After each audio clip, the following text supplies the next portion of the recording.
Assalamualaikum warahmatullahi wabarakatuh. Di pertemuan kali ini, meskipun masih dilakukan secara daring, kita akan mempelajari tentang ancaman di bidang ekonomi.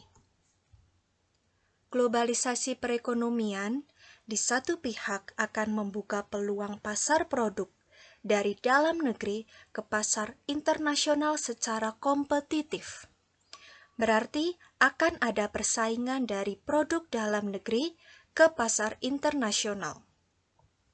Tetapi sebaliknya, juga akan membuka peluang masuknya produk-produk global ke dalam pasar domestik atau pasar dalam negeri.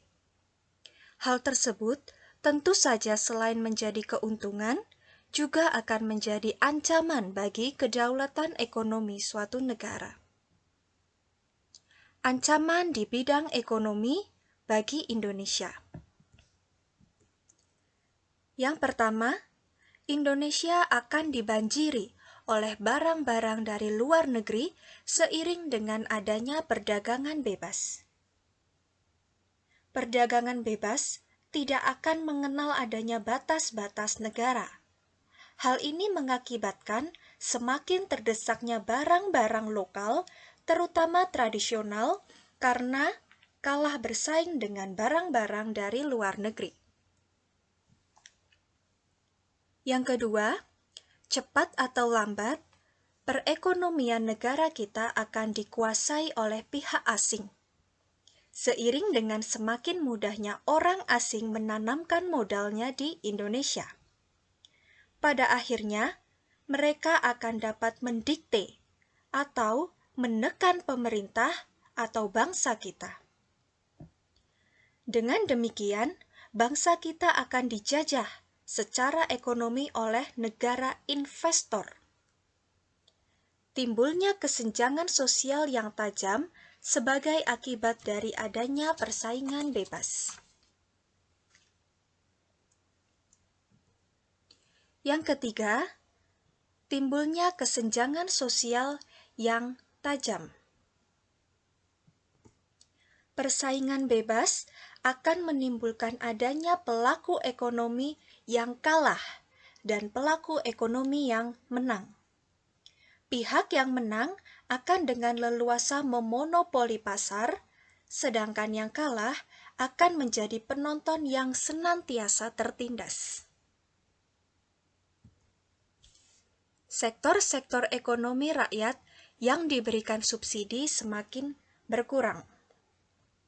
Koperasi akan semakin sulit berkembang, dan penyerapan tenaga kerja dengan pola padat karya semakin ditinggalkan. Sehingga angka pengangguran dan kemiskinan semakin sulit dikendalikan. Dan yang terakhir, memperburuk prospek pertumbuhan ekonomi jangka panjang. Apabila hal-hal yang tadi saya nyatakan itu berlaku dalam suatu negara, maka dalam jangka pendek, pertumbuhan ekonominya akan menjadi tidak stabil. Dalam jangka panjang, pertumbuhan yang seperti ini akan mengurangi lajunya pertumbuhan ekonomi. Pendapatan nasional dan kesempatan kerja akan semakin lambat pertumbuhannya, dan masalah pengangguran tidak dapat diatasi, atau malah semakin memburuk. Pada akhirnya, apabila globalisasi menimbulkan efek buruk pada prospek pertumbuhan ekonomi jangka panjang suatu negara, distribusi pendapatan menjadi tidak adil, dan masalah sosial ekonomi masyarakat semakin bertambah buruk. 4. Ancaman di bidang sosial budaya. Ancaman di bidang sosial budaya dapat bersumber dari dalam ataupun dari luar negeri. Ancaman dari dalam di bidang sosial budaya biasanya didorong oleh isu-isu kemiskinan, kebodohan, keterbelakangan, dan ketidakadilan. Isu tersebut menjadi titik pangkal timbulnya permasalahan yang memicu timbulnya ancaman di berbagai bidang, seperti separatisme, terorisme, kekerasan, dan bencana akibat perbuatan manusia.